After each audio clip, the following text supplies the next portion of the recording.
welcome. I'm Cozy.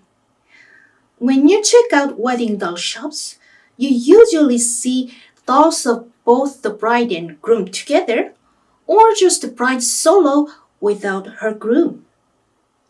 But have you ever seen a groom just sitting there with no bride?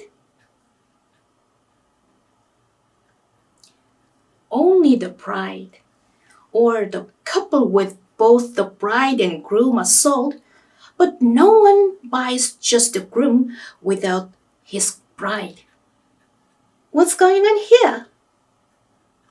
The reason is that there are so many things guys cannot do without women.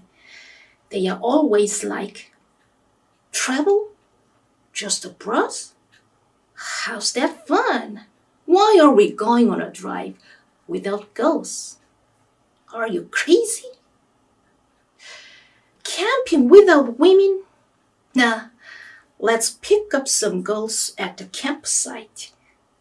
Flirting with new girls is way more fun than just chilling with the same old crowd.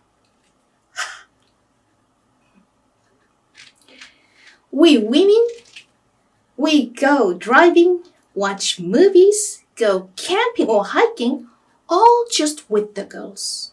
That's fun, no problem. Hey, bros, you are the ones who can't function without us, so yeah, you pay for the date. Makes perfect sense, doesn't it?